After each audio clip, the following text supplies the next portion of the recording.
It might disappoint some, while others will be happy that the era of superstar is finally over in Bollywood. There will not be another superstar in future. There will be no Khans. There will be good actors, bankable names, but superstar there most definitely won't be. What really happened?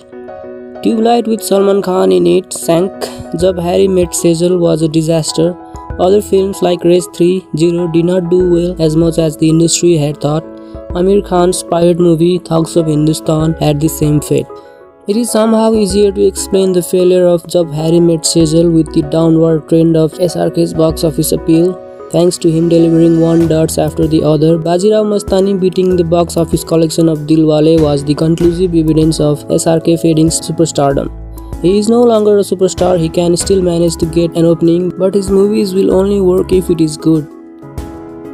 The true test of a superstar is making a bad movie and still getting away with it. Here I don't mean bad or good from the perspective of the movie critics. A good movie is which the average audience enjoys thoroughly, and the yardstick for such a movie aren't really high. The trouble is, movies like Tubelight and Jab Harry Met Sejal don't even meet these basic criteria, and they end up being a torture for the audience. In earlier days, this would have worked fine because the madness to catch the movie of the superstar itself got the ticket sales going. Case in the point, any Rajnikant movie isn't really about the movie. It is about the experience of seeing the Talaiva on a big screen. What has changed? Access to the internet. With previously unheard of broadband and mobile speeds, more and more people are online and have access to video content on the fly. Educated ones are moving to more sophisticated content from Netflix and Amazon. Lower strata of the society, which has just found this out, is ecstatic with YouTube, Facebook and WhatsApp. They have access to quality and quantity both now. The world of video streaming has truly exploded in India in recent years, especially after the launch of Jio. Just note the sheer number of web series that you can watch on YouTube today compared to a few years back, and your mind will be blown. Corporatization of Bollywood.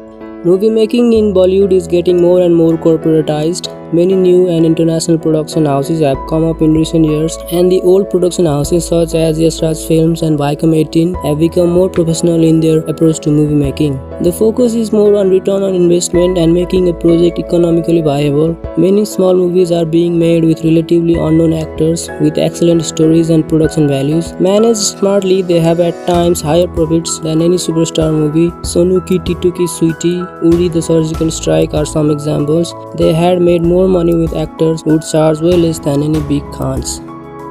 What does it mean? Tougher competition for Bollywood movies.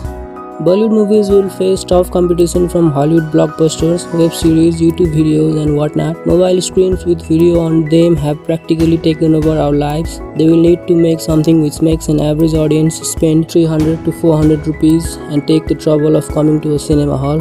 It has to be better than the stuff available online. Content is greater than the star. The recent success of web series like Sacred Games and Mirzapur and the universal praise Nawazuddin and the other leads got for them means only one thing. The days of actors like Saif Ali Khan are all but over. When Sacred Games was conceptualized, all the media focus was on a mainstream Bollywood star joining a TV production. Today, when the show is out, people can't stop raving about the performance of Nawazuddin Siddiqui. Better content means that good actors finally get their credit. Reducing scope for superstardom. Sure, there will be pointless movies with SRK Salman, but you'd see less and less traction of these movies unless they really offer something good to the audience. For example, Race 3 did not exactly set the box office on fire in the ways it was expected from a Salman Khan movie. It is no Tubelight, but it is no Sultan either. So that was your video for today. Please give us a subscribe, like and share the video if you think this is a good video. Follow us on Instagram, the handle is in the description.